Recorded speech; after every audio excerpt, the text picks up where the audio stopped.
Eu estava retornando agora à tarde de Campinas e pensando duas coisas. A primeira delas é sobre a mensagem que eu preparei essa semana, estava preparando para trazer para vocês hoje. E eu sei que na escola bíblica, dentro da proposta do estudo que está sendo feito aqui na igreja, um dos estudos fala a respeito da pregação expositiva. E o que eu vou trazer para vocês hoje, porque eu estou acostumado a pregar expositivamente, não é uma pregação expositiva. Segundo, também não é um estudo. E terceiro, eu cheguei à conclusão de que eu não cheguei à conclusão do que eu vou trazer para vocês. Eu não sei. Eu espero que vocês, ao final da mensagem, consigam descobrir. Porque, antes de falar a segunda coisa, é que nós iniciamos no domingo passado uma série de mensagens que termina só no domingo pós-ressurreição. E essas mensagens estão voltadas para uma reflexão a respeito de Jesus, a respeito da vida de Jesus, da sua morte e, sobretudo, da sua exaltação. E é interessante que no domingo passado, diferente do que nós fazemos comumente, nós começamos a série de mensagens falando a respeito da ressurreição de Cristo. O que nós estamos acostumados a pregar no domingo, 7 horas da manhã aqui na igreja. Mas dessa vez, nós decidimos começar pelo fim.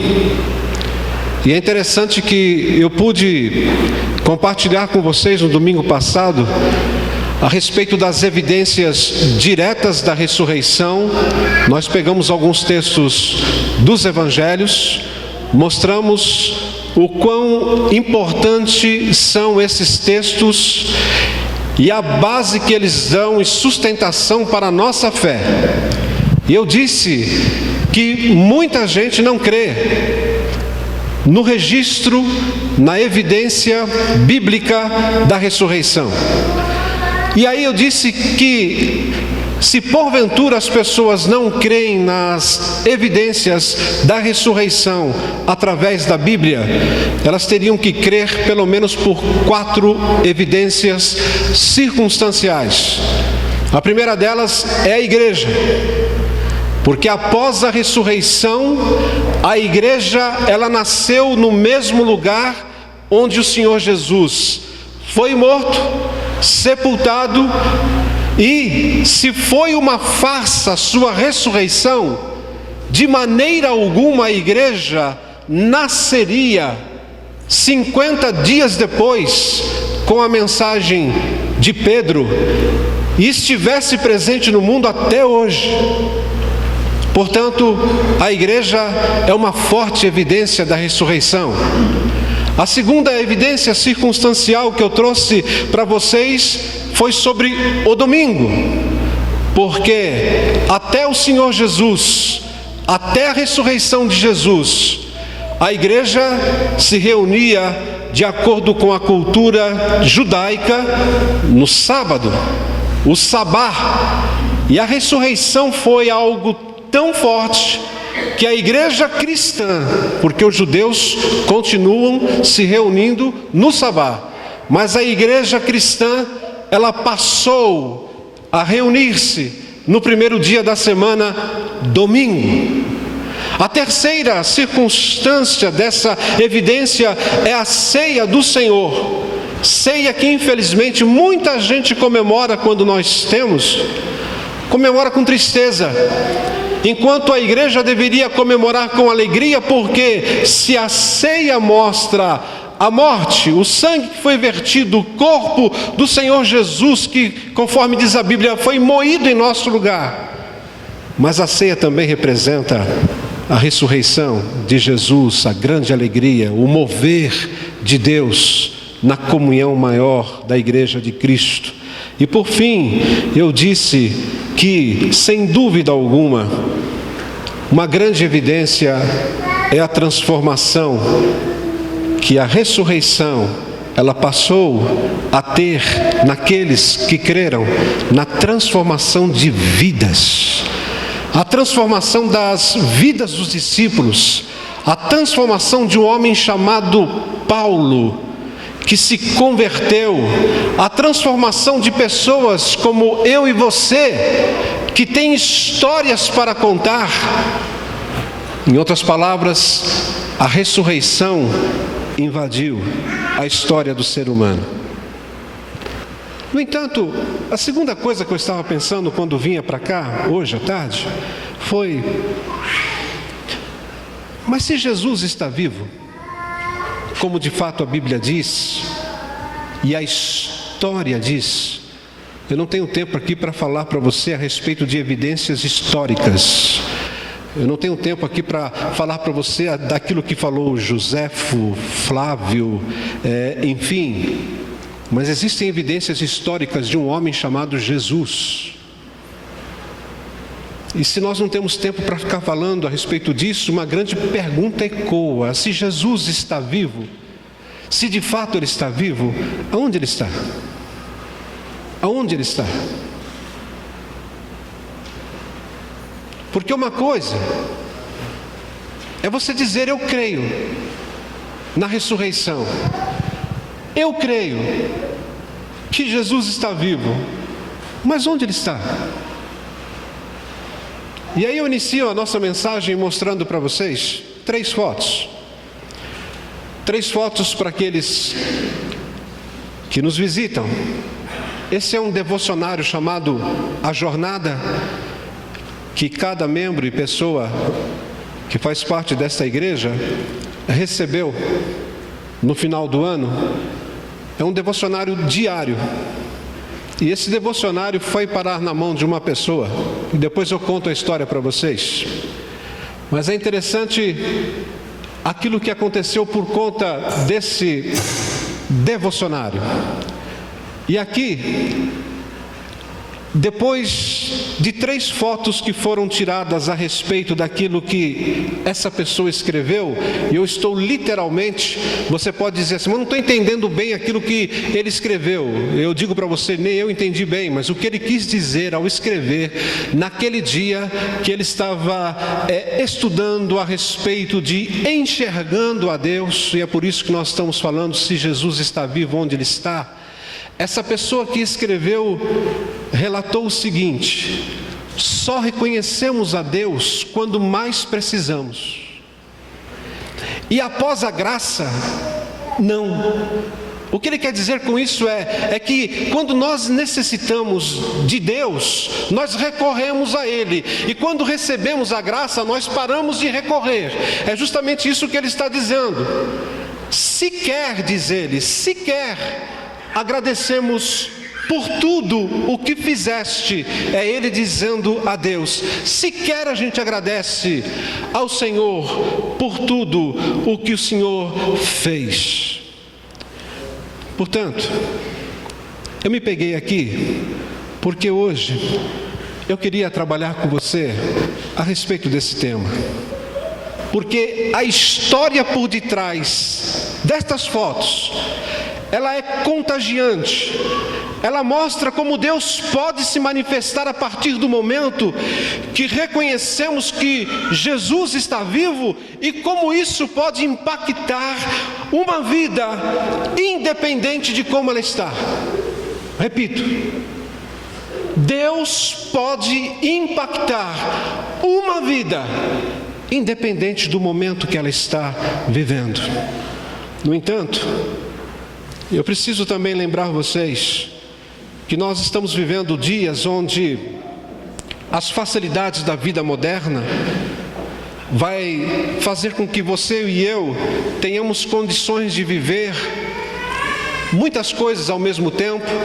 Nós conseguimos fazer muitas coisas, nós conseguimos viver muitas experiências, nós temos facilidades hoje para comprar, nós temos facilidade hoje para viajar, nós temos facilidade hoje para viver alguns sonhos que há algum tempo atrás nós não tínhamos. No entanto, ao mesmo tempo, eu tenho observado dentro daquilo que eu chamo de experiência de vida, que existem pessoas com uma profunda dor no seu interior, que dinheiro nenhum é capaz de pagar pela sua cura.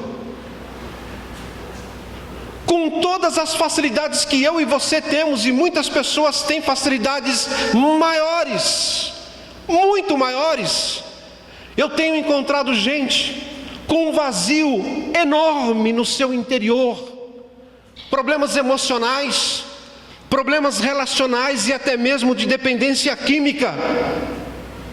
Eu estou cuidando de uma família onde o marido estava numa tal condição de dependência química que ele se auto-internou para que ele não pudesse matar a sua família e depois a ele. E pasmem, ele faz parte da igreja, não dessa.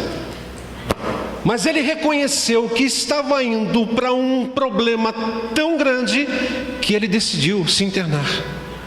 Não avisou a esposa, não avisou familiares, ele só mandou uma carta para a gente dizendo: cuidem da minha família, porque senão eu vou me destruir e vou destruir a minha família. Em outras palavras, você vai encontrar hoje pessoas desesperadas, e as pessoas desesperadas, elas procuram por algo ou alguém que esteja numa dimensão maior, que as ajude, e nessa procura as pessoas vão em busca daquilo que se chama Jesus. Desculpe falar daquilo que se chama Jesus, porque nem todas têm o conceito a respeito de Jesus como você tem. Por isso que Jesus, para muita gente, acaba sendo uma opção. Deixa eu ir a Jesus. E é interessante que a Bíblia afirma que estão chegando dias, Amós capítulo 8, estão chegando dias em que haverá fome em toda a terra, e diz o profeta: não fome de comida nem sede de água, mas fome e sede de ouvir as palavras do Senhor. Muitos buscarão a palavra do Senhor e não encontrarão. Nós já estamos vivendo esses dias, onde as pessoas estão com uma fome de Deus, uma fome de Jesus, uma sede de Deus, e elas vão buscar, elas vão à procura e não encontram. Por quê? Porque se elas não sabem a respeito da ressurreição, se elas não têm o mínimo senso a respeito do Senhor Jesus, a menos que Jesus se manifeste a elas, essas pessoas estarão perdidas. O exemplo é o meu amigo Papa. Eu creio que eu nunca falei a respeito do Papa para vocês, que na verdade foi um amigo de adolescência chamado Demétrios. Eu estava conversando com o Celeste hoje à tarde, lembrando do Demétrios e o seu irmão Geórgios. Demétrios Stéphanos Papa Stéphanos, e o Papa apelido vem do Papa Stéphanos. Então o Demétrios era o Papa, era conhecido como Papa.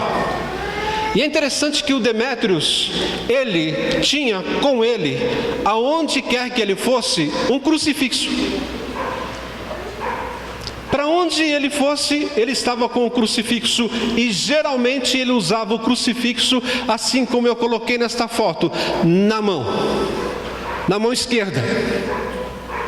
E como nós tínhamos amizade com ele, muito mais com o Jorge, mas ele também, um dia eu tomei coragem e perguntei assim para ele: Papa, por que você está sempre acompanhado desse crucifixo? A resposta dele foi essa: o crucifixo é o meu objeto de fé. Eu tenho medo de morrer. Com ele, o medo passa. Eu tenho medo de morrer, mas com o crucifixo, o medo passa. Posso fazer uma pergunta para você? Vocês têm medo de morrer? Não? Vocês devem estar com o crucifixo em algum lugar aí, né? Não? Tem medo não?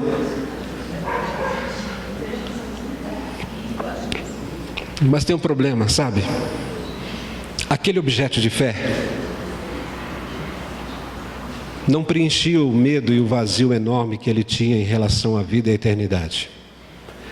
Eu conheci o Demétrio. Demétrio era aquele amigo que fazia as coisas de qualquer jeito, ele era muito espalhafatoso. Aliás, a família toda era assim, mas ele era mais. O Greguinho, que era o Jorge, ele fazia cada maluquice, mas o Demétrio, ele fazia e se escondia. É o famoso faz e ninguém sabe, mas era ele que tinha feito. Mas ele tinha um vazio enorme por Deus, pelas coisas de Deus, e aquele objeto não estava preenchendo aquele medo. O problema é que a fé, presta atenção no que eu vou falar agora, a fé para muita gente precisa ser percebida pelos 5 sentidos. E a fé bíblica é diferente. As pessoas geralmente têm fé em algo, em alguém. E quando você vai para a palavra de Deus, você vai observar que quantos são aqueles que estão prontos para esperar e encontrar aquilo que não se vê. Porque quando nós falamos que Jesus está vivo, sim, nós afirmamos e reafirmamos: Jesus está vivo. Mas para você crer, você tem que crer sem esperar vê-lo. E é aqui que muita gente se confunde, se desespera, porque é preferível você ter algo aonde você pode ver e crer que aquilo pode te ajudar. Ou você precisa ir num lugar onde, naquele lugar, você vai sentir uma presença, e essa presença pode ser que seja a presença de Deus ou o próprio Senhor Jesus. A maioria das pessoas anseia por Jesus, e esse anseio por Jesus as faz buscá-lo de formas diversas. É por isso que você vê as pessoas indo para as religiões, diversas religiões, e não adianta você falar assim: a minha religião está certa, porque ela vai dizer que certa é a religião que ela está indo. É por isso que as pessoas procuram os templos, é por isso que as pessoas procuram imagens, objetos como um crucifixo, pulseiras, toalhinhas e até o perfume de Cristo, que já é a maior novidade no mercado hoje. Se você não tem o perfume de Cristo, já está à venda. Basta você ir no Google e perguntar, ou colocar perfume de Cristo, e você comprará, eles entregarão na sua casa. Perfume de Cristo. E você sabe que eu não ia brincar com isso. Eu não sei qual é o cheiro, mas é o perfume que está na moda hoje, e foi lançado por uma igreja muito conhecida e por uma pessoa muito conhecida no mundo evangélico. Será que acreditamos na possibilidade de viver uma relação com Cristo apesar de não vermos?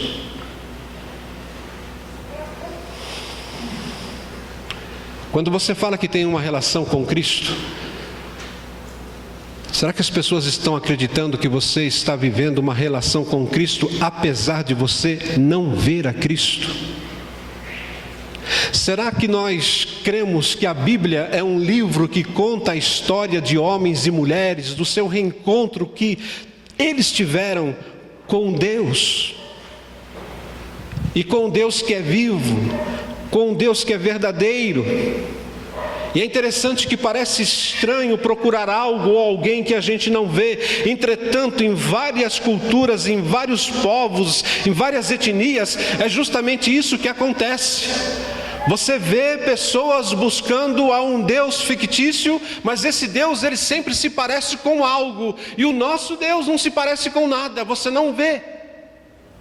Aliás, a própria Bíblia diz que Deus é Espírito, e importa que os seus adoradores o adorem em espírito e em verdade. Você quer uma crença mais difícil do que essa? Quando alguém chega para você e diz assim: mas o meu Deus, ele é isso aqui, ó. Você pode ver. O seu é espírito, você não vê. Que coisa mais estranha, que coisa mais esquisita. No entanto, eu quero levar você a pensar em algo dentro do homem e da mulher que desperta a cada um de nós para essa procura Porque a Bíblia diz que nós, em nós mesmos, estamos mortos. E mesmo assim, muitos querem encontrar a Jesus pelos seus próprios esforços. Muitos querem encontrar Jesus pelos seus méritos. Muitos querem encontrar o Senhor Jesus pela sua capacidade. Infelizmente, o resultado dessa busca através de mérito, através da sua capacidade, vai levar essas pessoas à desilusão, à frustração, ou na maioria dos casos, numa escravidão a um Deus que eles pensam que é Jesus.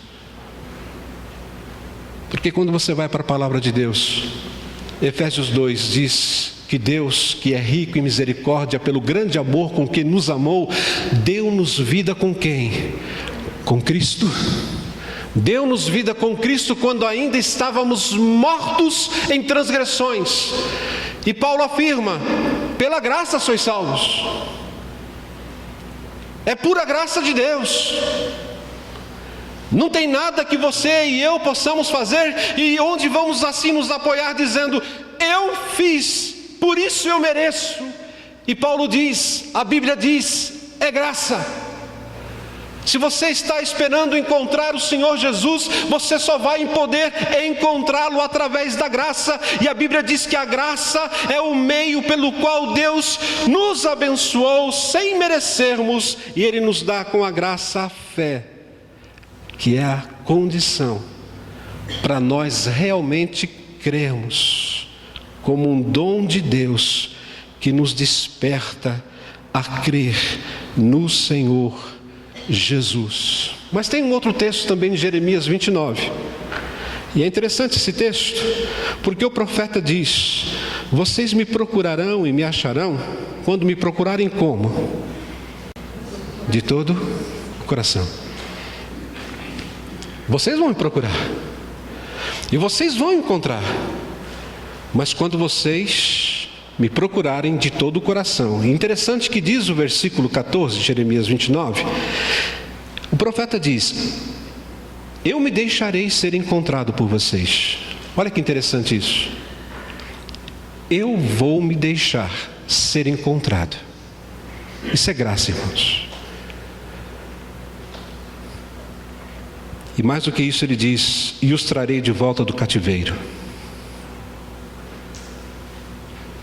Desde que vocês me busquem de todo o coração, vocês vão me encontrar. Só que quando você vai para a Bíblia, a palavra coração é usada figurativamente, representando o nosso íntimo, o homem interior. E quando nós falamos de homem interior, esse homem interior se manifesta em todas as suas atividades, como desejos, afeições, emoções, paixões, objetivos, pensamentos, percepções, imaginações, sabedoria, conhecimento, habilidade, enfim, você vai colocando aqui. Tudo isso a Bíblia chama de coração. Quando você, com toda a sua habilidade, buscar a Deus, você vai encontrar. Quando você, com toda a sua imaginação, com toda a sua capacidade, buscar a Deus, você vai encontrar. Quando você, com todo o seu raciocínio, memória, consciência de si mesmo, sabendo quem de fato você é, buscar a Deus de todo o coração, com tudo isso, você vai encontrar. Em termos gerais, aqui existe um grande problema. E o problema é que, infelizmente, o homem não percebe a sua profunda necessidade de mudança interior. Porque o homem, volto a dizer, tipicamente ele está preocupado com as coisas visíveis, externas, superficiais, enquanto Deus está preocupado, sabe com o quê? Com o coração. Às vezes nós estamos tão preocupados com os nossos sonhos, com aquilo que vamos ser, com tantas coisas relacionadas à vida, isso não é pecado, enquanto você realmente não dar a primazia daquilo que realmente Deus quer. Tudo isso. O coração. Somente quando percebemos a pobreza em nós mesmos é que teremos condições de corrigir algo que está errado. Lembram-se desse versículo? O Senhor não vê como o homem vê a aparência, mas o Senhor vê o quê? O coração. E quando é que aconteceu esse fato? Deus chegou para Samuel e falou assim: eu não quero mais Saul no reinado, ele está reprovado. Então você vai procurar um novo rei, e esse novo rei, ele pertence à casa de Jessé. Portanto, Samuel, vá até Belém. E até Samuel, quando foi para Belém, ele foi assim com muito medo, porque ele achou que se ele se expusesse demais, Saul poderia matá-lo. E Deus fala para ele assim: não, você pega um cordeiro e você diz que vai fazer uma adoração. E assim Samuel fez.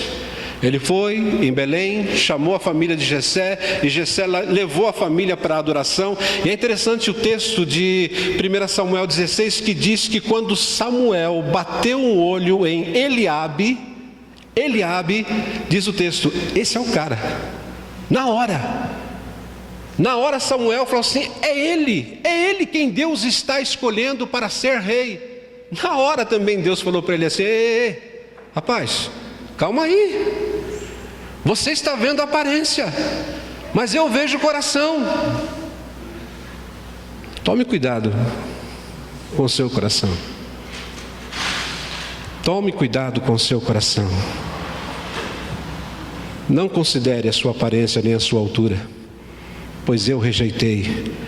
O Senhor não vê como o homem vê. O homem vê a aparência, mas o Senhor vê o coração. Será que tem algo errado com o nosso coração?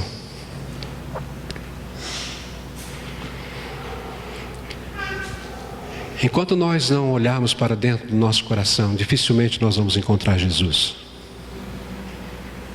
Enquanto nós não avaliarmos os nossos desejos mais sinceros, as nossas emoções, a nossa capacidade, a nossa habilidade, enquanto nós não dispusermos tudo isso de uma forma que realmente encontre algo em Deus, dificilmente nós vamos enxergar o Senhor Jesus na nossa vida, por mais crente que você seja.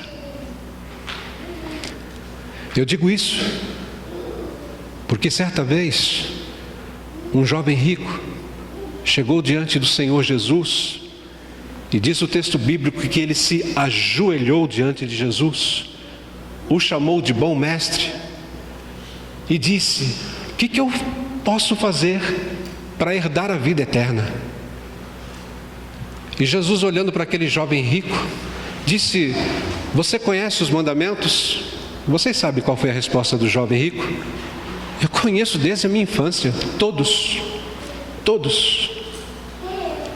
Aí Jesus olhou para ele, diz o texto que Jesus amou aquele jovem. Quando eu vejo isso, Jesus olhou com ternura para aquele jovem rico e disse assim: ok, você é um bom crente, mas faz o seguinte, vai, vende tudo que você tem, dá aos pobres, e você terá um tesouro nos céus. Aí diz que aquele jovem rico, ajoelhado, penso eu, a Bíblia não diz, mas ele foi se rastejando assim, triste, saindo da presença de Jesus, e a Bíblia diz que ele não aceitou a proposta, porque ele era dono de muita riqueza. A pergunta é, ele tinha certeza de que ele estava vendo o Senhor Jesus? Você quer alguém que esteja mais perto de Jesus do que esse jovem rico? No entanto, quão longe ele estava? Porque o coração dele era escravo de toda a sua riqueza. Por isso que Jesus expôs o coração daquele jovem que era orgulhoso, daquele jovem que era autossuficiente, e que tudo isso precisava ser quebrado para uma profunda mudança interior. Por isso que eu creio que as crises expõem o nosso coração, e por isso a forma de encontrarmos o Senhor Jesus precisa começar no coração. Aonde Jesus está? Bem, hoje é domingo, eu vou na igreja, porque certamente Jesus estará lá. De fato, Jesus está aqui. Hebreus diz que Ele se assenta junto conosco e participa da nossa adoração. Mas a grande pergunta é: será que Jesus está no centro da sua vida? No centro do seu coração? Eu gosto dessa frase de Calvino. Ele diz: o mal não está tanto em nossos desejos, mas está no fato de que os desejamos tanto. E aqui nós vamos recorrer àquela série de mensagens que nós trouxemos aqui sobre os falsos deuses, que muitas vezes estão impregnados no nosso coração. O que Calvino está dizendo aqui é que minhas verdadeiras necessidades, meus desejos intencionais podem se tornar o meu Deus funcional. Às vezes você está vivendo para o seu Deus funcional e não está vivendo para o Deus que realmente é o Criador dos céus e da terra. Em outras palavras, nós somos impulsionados pelo que desejamos, pelo que necessitamos, a ponto de tornar aquilo que precisamos e necessitamos do nosso Senhor. Enquanto Deus, o nosso Senhor em Cristo, quer ser de fato o nosso Salvador e Senhor. Existe uma diferença muito grande. Por quê? Porque são os meus próprios desejos que me impedem de crer em Jesus, de encontrá-lo como um Deus vivo e verdadeiro. Se Jesus está vivo, onde eu posso encontrá-lo? Para você e eu refletirmos, estou partindo para uma conclusão. Encontrar a Jesus é reconhecer no coração a manifestação da graça de Deus que vem a nós, independente de como estamos. Independente de como estamos. Jesus amou o jovem rico, mas o jovem rico não reconheceu a graça de Deus, mesmo estando tão perto de Jesus. Vocês estão lembrados das fotos que eu mostrei no início do livro A Jornada? Estão lembrados? Ouçam a história, rapidinho. O nome dela é Ana Lídia. Ana Lídia tinha acabado de ganhar o devocionário, A Jornada. E ela ganhou de uma amiga do trabalho. Essa amiga do trabalho percebeu que Ana Lídia estava passando por um momento muito difícil. E ela pegou o devocionário dela, a amiga, e deu para Ana Lídia. No mesmo dia, Ana Lídia perdeu o pai e o irmão. Poucos meses depois, o esposo, que tinha um emprego na área de segurança, ao fazer um exame anual, teve uma crise de nervos e foi considerado incapacitado para o trabalho. Depois de várias tentativas, ele foi diagnosticado com um problema na coluna que acabou acarretando uma lesão no cérebro. Resultado: ele, que hoje está na faixa dos 50 anos, foi aposentado por invalidez. A Ana Lídia, então, passou a trabalhar duro para segurar as pontas e as crises do marido que, devido à lesão cerebral, fica, às vezes, irreconhecível. Tentando arrumar algo para o marido, Ana Lídia, então, entregou o devocionário para o marido com a seguinte tarefa: ele deveria ler uma página por dia e escrever o que ele entendeu. Resultado: houve uma transformação na vida dele e todos os dias ele executa a tarefa e espera ansiosamente a esposa para compartilhar o que entendeu e saber se fez certo. Vocês estão vendo a graça de Deus aqui, irmãos? Claramente ele tem ouvido a voz de Deus. E uma das coisas que ele já disse à esposa depois desta terapia é que ele sabe que Deus vai devolver de novo a ele uma vida normal. Então esse foi o motivo pelo qual eu coloquei aquelas 3 fotos, porque Ana Lídia, ela compartilhou essas fotos. O que é isso? Encontrar a Jesus é reconhecer no coração a manifestação da graça de Deus. Esse homem que nós estamos falando aqui, ele não era cristão, ele não conhecia aquilo que muitos de vocês conhecem. No entanto, ele foi movido por aquele estudo diário, entendendo que a graça de Deus estava se manifestando ao coração dele. Em segundo lugar,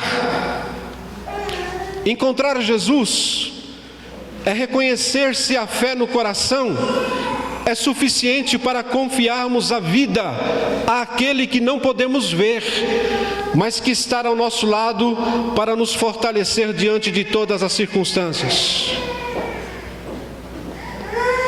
Em outras palavras, encontrar Jesus é você reconhecer o que realmente está dentro do seu coração, naquilo que nós chamamos fé. Pela graça sois salvos, mediante a fé, e isso não vem de vós, é dom de Deus.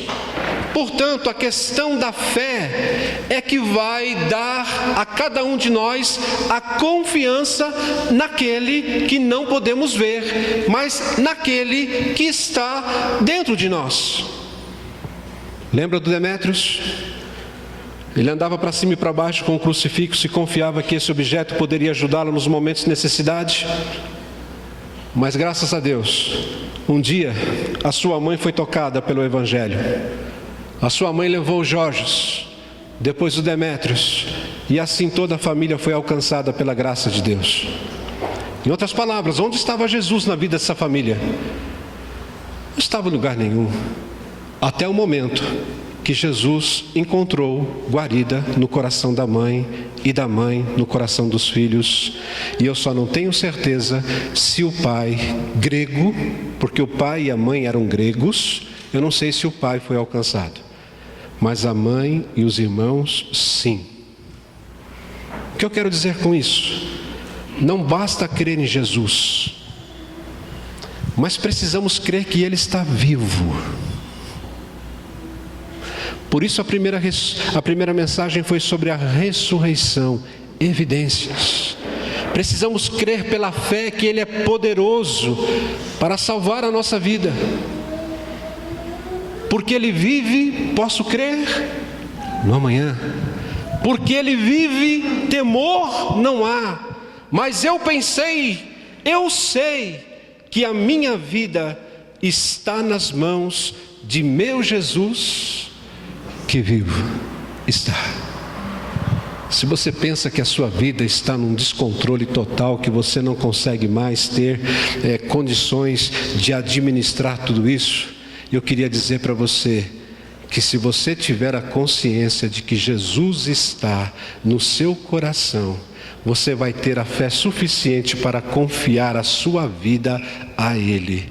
E se você confiar a sua vida a Ele, você pode ter certeza de que Ele vai se manifestar e vai transformar muita coisa que está errada aí. Basta você ter aquilo que nós chamamos de reconhecimento de como está o seu interior. Por último, encontrar a Jesus é reconhecer quem realmente o nosso coração deseja encontrar. Quem é que o seu coração deseja encontrar?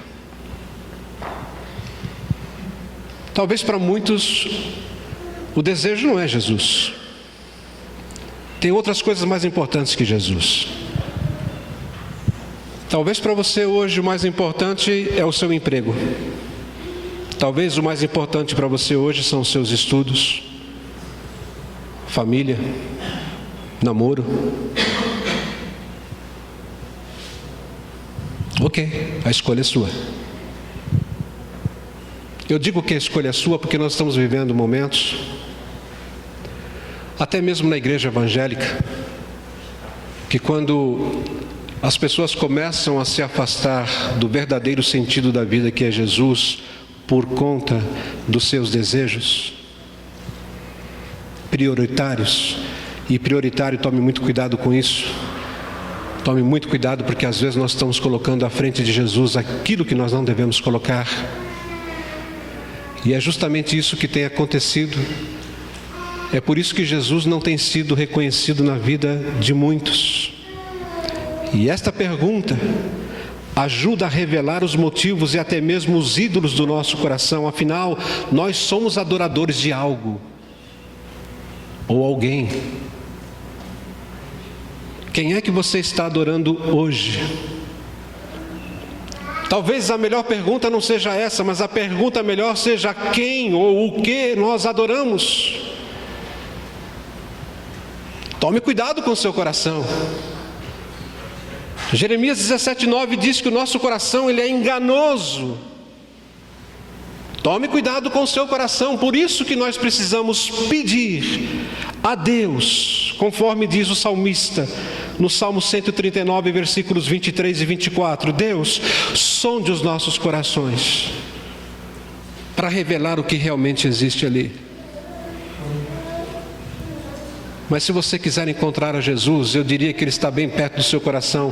Basta você realmente começar a colocar aquilo que tanto você tem desejado do lado e deixar que Ele realmente tome o lugar correto. Se houver algo errado no seu coração, nós precisamos estar abertos ao arrependimento sincero, a fim de que o Senhor e Salvador possa ter finalmente o lugar de onde Ele nunca mais vai sair. As misericórdias do Senhor se renovam a cada manhã em nossas vidas. Isso precisa arder em nossos corações. Eu vim aqui hoje, nesta noite, convicto de que certamente Deus queria falar algo para mim e para você, independente do tipo de sermão que eu ia pregar. Se expositivo, como eu disse, ou isso que vocês viram. O fato é, o que mais Deus quer de mim e de você nessa noite é o nosso coração.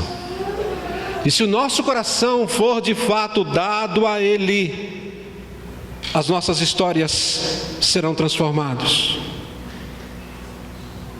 Eu só conheço o meu coração. Eu não conheço o coração de vocês. Muitas vezes eu não entendo as perguntas que vocês fazem, e eu sei que vocês também não entendem as minhas perguntas. É por isso que as nossas histórias muitas vezes são diferentes, mas Cristo entende todas as nossas histórias, entende todas as nossas perguntas e reconhece todos os nossos corações, e Ele está aqui para nos ajudar a entender o que Ele quer fazer com a nossa história, a fim de que você realmente possa se tornar muito mais próximo dEle todos os dias. Jesus está vivo, Ele vem a você, Ele é o único que pode mudar a sua história.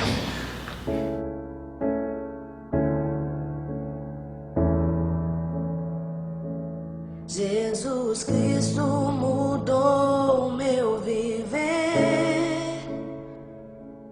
Jesus Cristo mudou meu viver.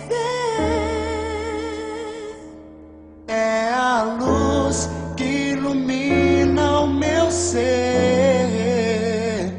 Sim, Jesus Cristo mudou meu viver.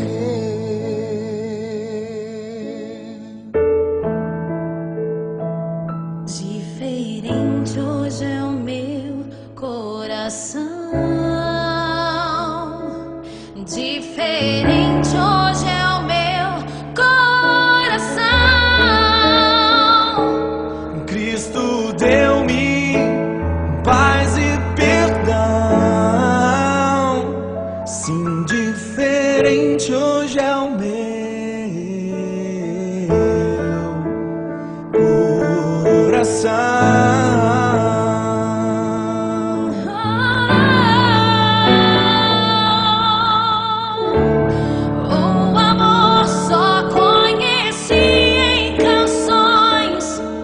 Falavam de ilusões, Mas tudo agora é diferente. Cristo fala a toda gente. e Ele me deu seu amor, seu amor. Seu amor.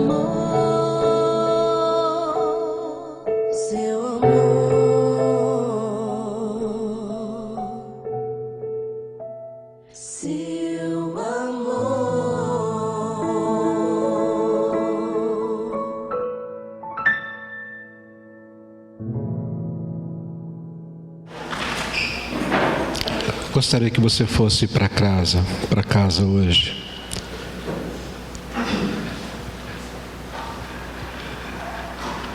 Convicto de que Jesus está vivo.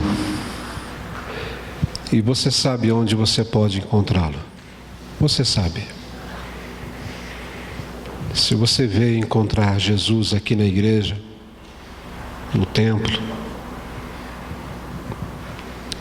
talvez Ele teve misericórdia de você e se apresentou ao seu coração, porque é no nosso coração que Ele é encontrado.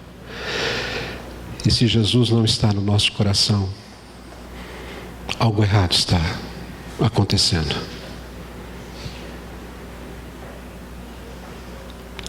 Aquele devocionário que foi dado para Ana Lídia está ajudando a transformação de uma vida. E eu recebi aqui, quando eu cheguei, um convite para uma programação que vai ter sábado que vem aqui. Você pode ajudar alguém que está precisando de uma transformação, não apenas entregando o convite, mas trazendo alguém aqui sábado que vem às 19 horas. Para ela ouvir uma cantata, para ela ouvir uma palavra que certamente pode mudar também o coração dela. Ou se nós não fizermos isso, nós vamos deixar as pessoas andando para cima e para baixo como Demétrios, com um crucifixo, crendo que elas estão e poderão ser salvas através de um objeto. Jesus está vivo. Ah, mas aquele não tem mais jeito, aquela não tem mais jeito, não preciso. Tem jeito. Porque o que dá jeito é a graça de Deus. Creia nisso. Então nós temos uma semana pela frente onde o nosso coração precisa estar mais disposto para Deus. Que o seu coração esteja disposto, aberto para Deus essa semana. E que você haja nesta semana em especial, para a glória de Deus, buscando encontrar pessoas que estão sem Jesus, a fim de você realmente crer e perceber e reconhecer o quanto Jesus está vivo. Muito obrigado, Senhor, por essa noite aqui. Muito obrigado por aqueles que estão aqui. Muito obrigado a Deus porque nós cremos que o Senhor está vivo e que o Senhor está muito interessado no nosso interior, no nosso coração. Muito obrigado a Deus porque nós cremos que o Senhor está interessado nos nossos planos, nos nossos empregos, na nossa família, na nossa igreja, nos nossos estudos, mas acima de tudo o Senhor está preocupado com que cada um de nós entreguemos realmente lugar de primazia do nosso coração para o Senhor. Porque a Tua palavra diz que nós devemos buscar em primeiro lugar o reino de Deus, e as demais coisas nos serão acrescentadas, sejam elas quais forem. Muito obrigado, Deus, pela Tua graça. Obrigado pelo Teu grande amor, pelo Teu favor que nós não merecemos.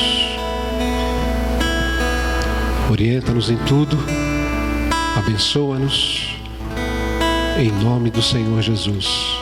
Amém.